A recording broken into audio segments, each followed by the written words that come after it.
Hello and welcome to the Whisky.com news on the 10th of August 2021. The first news is a very special one, and that's from Gordon and MacPhail. They announced they will bring out an 80-year-old Glenlivet. Yes, an 80-year-old whiskey. And they didn't say anything else. They will bring it out next month. And while they bring it out, they will release all the other information and the pricing. Then we come to Laphroaig, 25 years cask strength. And that's also an announcement. It's a mixture of different bourbon casks selected from the master distiller. They say it's a subtle, elegant single malt. It is very, very peaty, as all Laphroaig are. It's cask strength, not chill filtered, and they say you should enjoy it with a drop of water. Then we have news of building, and there are new buildings at Glenfarclas, and they are building new warehouses with a total area of 1,993 square meters. And every warehouse can store 2,500 casks, depending on the amount of whiskey that's in the cask, 190, 250 or 500 liters. And that is to satisfy the rising demand of the popular Glenfarclas brand.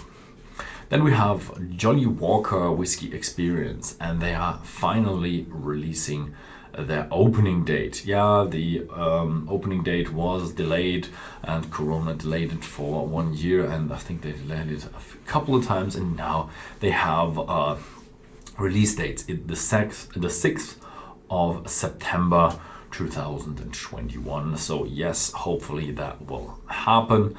And the new Johnnie Walker Whisky Experience will have 71,500 square meters in 8 stories in a building, and that will tell the tale of Johnnie Walker of the last 200 years and all the Scotch whiskies with that. It will also include a bar, a rooftop restaurant with a view of the Edinburgh Castle, and a lot of places where you can buy whiskey. Then we have Dewars, and they are actually releasing a new packaging that is more environmentally friendly. It's a modern, eco-friendly metal casing or package, highly recyclable, low CO2 footprint, and it will be there in different colors and designs, so it will be highly adaptable to all the bottlings. Then we have Diageo.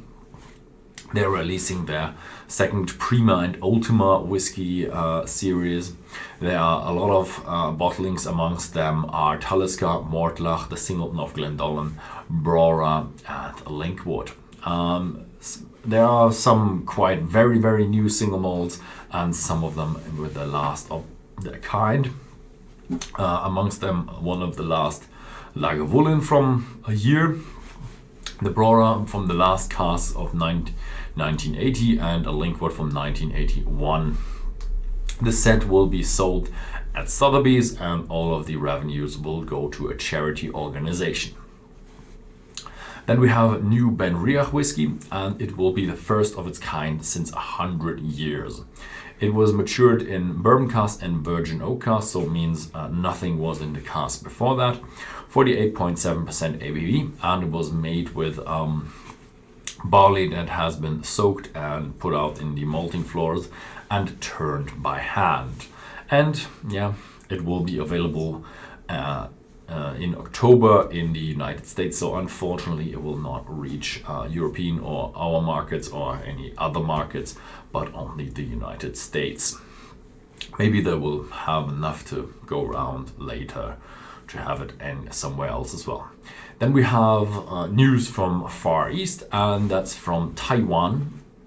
And yeah, the distillery of Kavalan is releasing new packaging, new gift packaging, and this time they're focusing highly on the native species. That's why they call it Taiwan Native Species, kind of a series.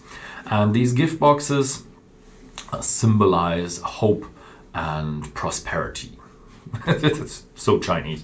And yeah, the Kavalan single malt classic has the Mikado pheasant on it. Then we have the Concert Pro cask finish, the Sika deer, and the Solist Vino Barrique has a leopard on it. That's what you call in English, leopard. And it will be available around mid-September on the international markets, and it probably will be, as always, good whiskey with good looking gift packages. Very good for giving someone for Christmas. Yeah, that was it. Thank you very much for watching, and see you next time.